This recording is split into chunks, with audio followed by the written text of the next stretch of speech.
Hello everyone, welcome to Students Point. This is 1st of October and we are going to cover all the important questions for the day along with some additional facts at the end. So pay your attention till then. And to get PDF of all these videos, you can join us on Telegram by writing the channel's name Students Point. You can also connect with us on Instagram by writing the username The Students Point.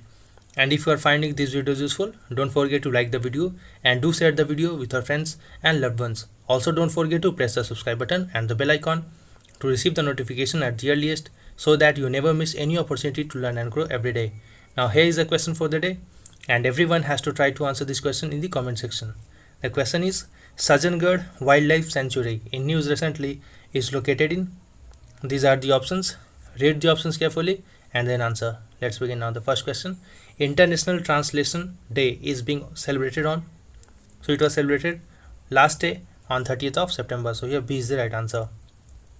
This day is meant as an opportunity to pay tribute to the work of language professionals, which plays an important role in bringing nations together, facilitating dialogue and understanding each other. On 24th of May 2017, United Nations General Assembly adopted a resolution and declared 30th of September as this day. And 30th of September is the day when Saint Jerome died in 420 AD. Saint Jerome was a well-known Bible translator who belonged from northeastern Italy. He is known for translation of most of the Bible into Latin from Greek, and he died on 30th of September 420 AD. Next question now. Who has been named as the President of Film and Television Institute of India? So it is Shekhar Kapur. Don't confuse between Shekhar Kapur and Shekhar Suman. He is Shekhar Kapur who has been appointed as the President of Films and Television Institute of India, and he is Shekhar Suman. Here we have nothing to do with Shekhar Suman. Here the answer is Shekhar Kapur. So yes, C is the right answer. And Shekhar Kapur has directed several films including Masoom, Mr. India, Bandit Queen and Elizabeth. The Film and Television Institute of India is an autonomous institute under Ministry of Information and Broadcasting of the Government of India, and it is situated on the premises of erstwhile Prabhat Film Company based in Pune. It was established in 1960 and the center will set up a new institute in Arunachal Pradesh as part of an initiative to tap the potential of northeastern region. And one thing I must say here, that despite lot of criticism of the present government, one thing I always appreciate about this government, that this government has emphasized lot on northeastern states, which past government has always neglected, which we need to appreciate. And you can join our monthly current affairs test series. The test for the next month will be organized from 15th and afterwards. These are the subjects in which we try to cover the test series. The test series not only covers the questions of current affairs but also all the applied questions which can be linked to the topic which was in news. The topics are related to subjects of polity, economy, international news, science and technology, environment, history and culture, and small questions of awards, indices, personalities, sports are covered in miscellaneous. And there are 3 plans which you can subscribe to. The plan is for 1 month which costs 79. Second plan is for 3 months which costs rupees 219, and the third plan is for 6 months which costs rupees 420. After subscribing, you have to send your confirmation at the email ID pointstudent2020@gmail.com. And the link for subscription will be provided in the comment section as well as in the description box of the video. Tap on the link and choose your plan. Let's move ahead now. The third question. Amnesty International, a non-governmental organization, is headquartered in. So it is headquartered in UK. So here B is the right answer. It was in news because Amnesty International has said recently that government has frozen all of its bank accounts. That is why it is halting all of its work in India. Amnesty International was founded in London in 1961 following the publication of an article called as The Forgotten Prisoners in the Observer on 28th of May 1961 by the lawyer Peter Benson. Amnesty draws attention to human rights abuses and campaigns for compliance with international laws and standards. Why government has banned and frozen all of its accounts? Government says that it is receiving illegal fund from foreign entities and it is not registered into FCRA. And organization was awarded in 1977 Nobel Peace Prize for its defense of human dignity against torture and United Nations Prize in Field of Human Rights in 1978. Please note that UDHR or Universal Declaration of Human Rights holds Guinness World Record as the most translated document. It exists in more than 500 languages. Next question now. Consider the following statements about International Energy Agency. I have taken question on this because recently India have entered into several agreements with Denmark, with Netherlands related to energy sector. So we have to know about International Energy Agency. Let's see. It is an autonomous organization acting as a policy advisor to its member states, but also works with non-member countries like China, India, and even Russia. This statement is correct. See, it particularly works with its member states, but it also works with some non-member countries, but only a few non-member countries, which include China, India, Russia. And IEA has a broad role in promoting alternative energy sources, including renewable energy. Now, this point is very important to note here, that it even works to promote renewable energy, rational energy policies, and energy technology cooperation among the countries. So here both of these statements are correct, so C is the right answer. IEA is a Paris-based autonomous intergovernmental organization. It was established in the framework of OECD, or Organization for Economic Cooperation and Development, in 1974. Next question now. Recently, India has launched Green Strategic Partnership with. So India has recently launched Green Strategic Partnership with Denmark. So here C is the right answer. And the partnership will focus on expanding economic ties, green growth, and cooperation on global challenges such as climate change. Ministry of Commerce and Industry has also signed a MOU on intellectual property cooperation with Denmark. What is green growth?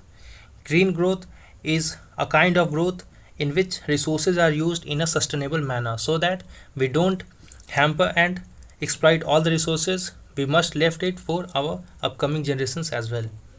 Next question now. Consider the following statements about UAE's unmanned spacecraft to moon. UAE, a country in Middle East. So let's see. It is going to launch an unmanned spacecraft to moon. It will be launched with a rover that is named after, or named Rashid, after Sheikh Rashid bin Saeed Al Maktoum.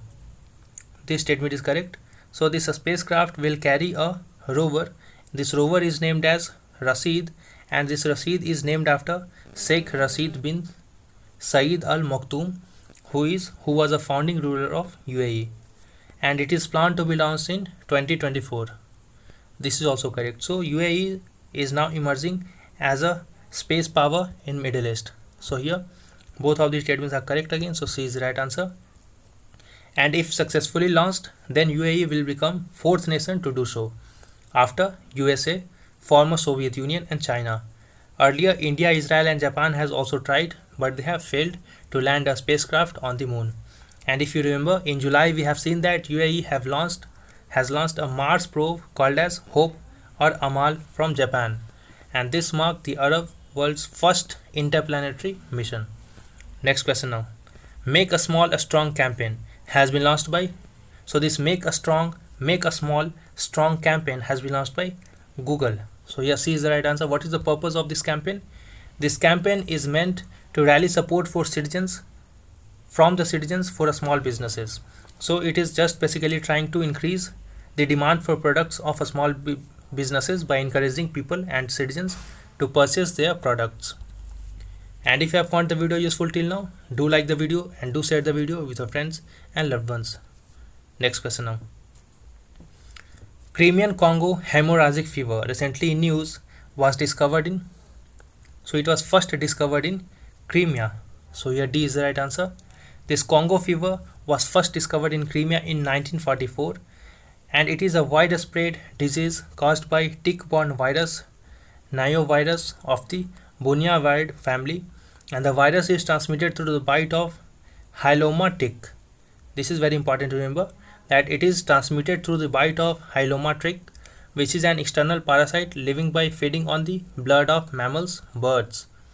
It can also be contacted through contact with viremic animal tissues where the virus has entered the bloodstream during immediately post slaughter of animals. And human to human transmission can occur resulting from close contact with blood, secretions, organs, or other bodily fluids of infected persons. So even if an injection is used and that person was infected, then it can also spread to other person. And the outbreak constitutes a threat to public health services, as it has fatality ratio of 10 to 40%, which is very high, much higher than the present COVID-19. And the symptoms of this disease include fever, muscle ache, dizziness, neck pain, backache, headache, sore eyes, and photophobia, which is sensitivity to light. There may be nausea, vomiting, diarrhea, abdominal pain, sore throat early on, followed by sharp mood swings, confusion, depression, and liver enlargement. And there are hardly any symptoms of this virus, tick-borne virus, in animals. But once it is transmitted to human, it becomes very dangerous for human life. And the point of concern is that there are no vaccines widely available for human or animal use. However, ribavirin vaccine is known to have effective results against this disease. And this was the news because recently the Palagar administration has asked the authorities to remain alert against a possible spread of Congo fever in Maharashtra district. Now let's see some more points in news. The Regiment of Artillery of Indian Army celebrated 193rd Gunners Day on September 28th. The day marks the date in 1827 when the 5 Bombay Mountain Battery, equipped with 2.5-inch guns, was raised in British Indian Army. Next point now. Niti Aayog and Embassy of Netherlands, based in New Delhi, have recently signed a statement of intent on 28th of September 2020 in order to support decarbonization and energy transition agenda to accommodate cleaner and more energy. So I hope you found the video useful. Do like and do share the video, subscribe and press the bell icon. Wait for the upcoming video. Until then, stay safe and thanks for watching.